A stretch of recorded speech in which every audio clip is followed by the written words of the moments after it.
حضرت صفیہ رضی اللہ تعالیٰ عنہ کے بعد رسول اللہ صلی اللہ علیہ وسلم نے حضرت میمونہ سے نکاح فرمایا۔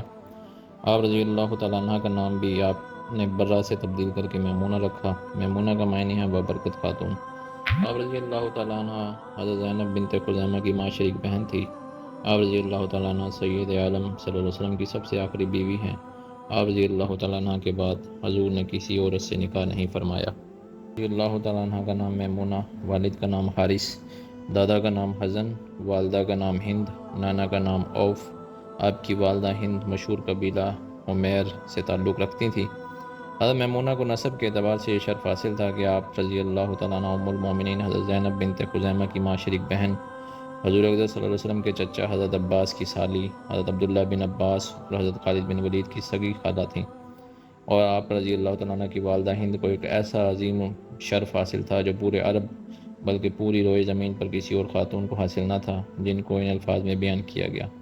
یعنی ہند بنت عوف پوری روئے زمین پر اپنے دامادوں کے لحاظ سے سب سے زیادہ خوش قسمت عورت ہیں، کیونکہ ان کے دامادوں میں سر فہرست رسول اللہ صلی اللہ علیہ وسلم کی ذات بابرکت ہے، اور پھر انبیاء کے بعد اس دھرتی کی سب سے افضل ہستی حضرت ابوبکر صدیق بن کے داماد ہیں۔ اسی طرح جلیل القدر صحابہ جیسے حضرت حمزہ، حضرت عباس، حضرت علی رضی اللہ تعالیٰ اجمعین وغیرہ ان کے دامادوں میں شمار ہوتے ہیں۔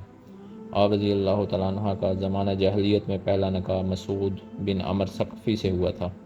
پھر دونوں میں جب کسی وجہ سے علیحدگی ہو گئی تو دوسرا نکاح ابو رحم بن عبد العزیٰ سے ہوا۔ ابو رحم وفات پا گئے جبکہ حضرت میمونہ کی عمر 26 سال تھی اور آپ بیوہ ہو گئیں۔ اس کے بعد آپ صلی اللہ علیہ وسلم نے آپ رضی اللہ تعالیٰ نے حضور اقدس صلی اللہ علیہ وسلم سے نکاح میں آئیں۔ ذیقعد 6 ہجری میں رسول اللہ صلی اللہ علیہ وسلم صحابہ کے ہمراہ عمرہ کے لیے تشریف لے گئے تھے۔ مکہ مکرمہ پہنچنے سے قبل ہی حدیبیہ کے مقام پر آپ کو روک لیا گیا اور صلح حدیبیہ وجود میں آئی۔ اس صلح نامے میں ایک بات یہ بھی تھی کہ ابھی آپ بغیر عمرہ کے واپس جائیں اور آئندہ سال آپ عمرہ کے لیے آ سکتے ہیں اور صرف 3 دن مکہ مکرمہ میں قیام کی اجازت ہوگی۔ اس صلح نامے کے بعد آپ صحابہ کے ساتھ مدینہ واپس تشریف لے گئے۔ اگلے سال 7 ہجری کے آغاز میں غزوہ خیبر ہوا۔ پھر اسی سال آپ صلی اللہ علیہ وسلم حسب صلح نامہ ذیقعد 7 ہجری میں عمرۃ القضاء کے لیے جہاں نثار صحابہ کی معیت میں مدینہ طیبہ سے مکہ مکرمہ روانہ ہوئے۔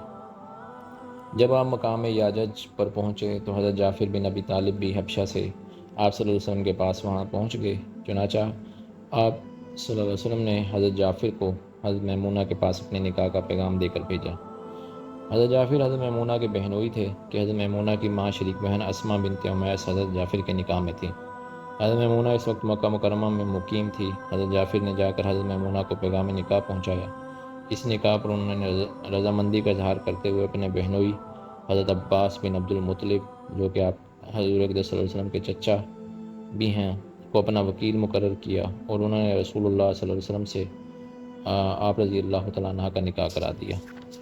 یہ نکاح اسی سفر میں ہی یعنی ذیقعد 7 ہجری میں ہوا جبکہ آپ عمرہ کے لیے تشریف لے جا رہے تھے۔ مکہ مکرمہ پہنچ کر آپ نے عمرہ ادا فرمایا۔ صلح نامے کے موافق جب 3 دن پورے ہو گئے اور چوتھے دن کی صبح ہوئی جس میں آپ صلی اللہ علیہ وسلم نے واپس آنا تھا تو صبح ہی مشرکین مکہ کی طرف سے 2 قاصد سہیل بن عمر اور حطب بن عبد العزیٰ آپ صلی اللہ علیہ وسلم کے پاس آئے۔ اس وقت آپ انصار کے مجمع میں جلوہ افروز تھے اور حضرت سعد بن عبیدہ کے ساتھ محو گفتگو تھے۔ حطب نے شور مچاتے ہوئے آپ سے کہا، 3 دن کی مدت پوری ہو چکی، اب تم یہاں سے نکل جاؤ۔ حضرت سعد بن عبیدہ نے جب اس کو آپ صلی اللہ علیہ وسلم کے ساتھ اس طرح گستاخانہ انداز میں مخاطب ہوتے دیکھا تو کہا، یہ مکہ نہ تو تیری ماں کی ملکیت ہے اور نہ تیرے باپ کی، رسول اللہ صلی اللہ علیہ وسلم اس طرح نہیں جائیں گے۔ البتہ آپ صلی اللہ علیہ وسلم نے سہیل اور حطب کو بلا کر کہا، میں نے یہاں ایک خاتون سے نکاح کیا ہے، اگر تم لوگ مجھے کچھ مزید مہلت دو تو میں اس سے رخصتی کر لوں، میں ولیمہ کروں گا، تمہیں بھی اس میں شرکت کی دعوت ہے۔ انہوں نے بڑی بے رخی سے جواب دیا اور کہا، ہمیں تمہارے کھانے کی کوئی ضرورت نہیں، بس تم یہاں سے چلے جاؤ۔ بہرحال آپ صلی اللہ علیہ وسلم نے معاہدہ کی پاسداری کرتے ہوئے اپنے غلام ابو رافع کو حکم دیا کہ جاؤ صحابہ میں واپسی کا اعلان کر دو۔ انہوں نے جا کر اعلان کیا اور واپسی کا سفر شروع ہو گیا۔ آپ صلی اللہ علیہ وسلم اپنے صحابہ کے ہمراہ واپس مدینہ منورہ روانہ ہو گئے۔ البتہ آپ صلی اللہ علیہ وسلم نے اپنے غلام ابو رافع کو وہیں مکہ میں ہی چھوڑ دیا کہ وہ حضرت میمونہ کو اپنے ساتھ لے آئیں گے۔ جب اس مبارک قافلے نے مکہ مکرمہ سے 10 میل دور مقام صرف پر جا کر پڑاؤ ڈالا تو پیچھے سے حضرت ابو رافع بھی حضرت میمونہ کو ساتھ لے کر پہنچ گئے۔ چنانچہ سفر کے دوران وہیں صرف میں ہی آپ صلی اللہ علیہ وسلم نے رخصتی فرمائی اور پھر مدینہ منورہ کی طرف سفر شروع فرما دیا، یہاں تک کہ حضرت میمونہ ام المومنین کی حیثیت سے بخیر و عافیت مدینہ پہنچ گئی۔ حضرت میمونہ نے مدینہ طیبہ میں رسول اللہ صلی اللہ علیہ وسلم کی صحبت میں رہ کر آپ صلی اللہ علیہ وسلم سے فیض یاب ہونا شروع کر دیا، اور پھر آپ رضی اللہ تعالیٰ عنہ کے علم سے آگے کئی حضرات نے استفادہ کیا، حتیٰ کہ حضرت عبداللہ بن عباس، حضرت عبداللہ بن شداد بن الحاد، حضرت یزید بن اسم، حضرت عطا بن یسار وغیرہ جیسے بڑے بڑے حضرات کا شمار آپ رضی اللہ تعالیٰ عنہ کے شاگردوں میں ہوتا ہے۔ حضرت میمونہ کی باندی ندیبہ کہتی ہیں، مجھے ام المومنین حضرت میمونہ نے اپنے بھانجے حضرت عبداللہ بن عباس کی بیوی کے پاس کسی کام سے بھیجا۔ میں نے وہاں جا کر دیکھا ان دونوں میاں بیوی کا بستر الگ الگ ہوا ہے۔ میں سمجھی شاید باہمی کسی رنجش کی بنا پر ایسا کر رکھا ہے۔ خیر میں نے پھر بھی ان کی بیوی سے اس بارے میں پوچھ لیا۔ وہ کہنے لگی، نہیں ایسی کوئی بات نہیں، دراصل یہ میرے ماہواری کے دن ہیں، جب میرے یہ عام آتے ہیں تو وہ میرے بستر کے قریب نہیں آتے۔ میں نے واپس آ کر حضرت میمونہ کو یہ سارا حال کہہ سنایا تو آپ رضی اللہ تعالیٰ عنہ نے مجھے واپس حضرت ابن عباس کے پاس یہ پیغام دے کر بھیج دیا کہ تم حضور اقدس صلی اللہ علیہ وسلم کی سنت سے اعراض کیوں کرتے ہو؟ آپ صلی اللہ علیہ وسلم تو ان ایام میں اپنی بیوی کے ساتھ سوتے تھے۔ آپ صلی اللہ علیہ وسلم کے اور آپ کی بیوی کے درمیان صرف ایک کپڑا حائل ہوتا تھا، جو بیوی کی ناف سے لے کر اس کے گھٹنوں سے ذرا نیچے تک ہوتا تھا۔ حضرت میمونہ کی سیرت طیبہ میں ایک عجیب و منفرد پہلو یہ پایا جاتا ہے کہ جس مقام پر ان کی رخصتی ہوئی تھی، عین اسی جگہ پر آپ کا انتقال ہوا اور وہیں قبر بنی۔ اس کا واقعہ کچھ یوں ہے، یزید بن اسم بیان کرتے ہیں، ام المومنین حضرت میمونہ مکہ مکرمہ میں تھی۔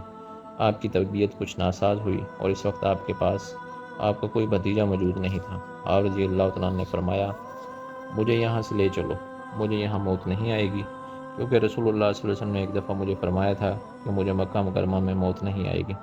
چنانچہ آپ رضی اللہ تعالیٰ عنہ کو لے کر چلے، یہاں تک کہ جب مقام صرف پر اس درخت کے نیچے پہنچے جہاں آپ صلی اللہ علیہ وسلم نے ایک خیمہ میں ان کے ساتھ رخصتی فرمائی تھی، تو آپ رضی اللہ تعالیٰ عنہ کا وہیں انتقال ہو گیا۔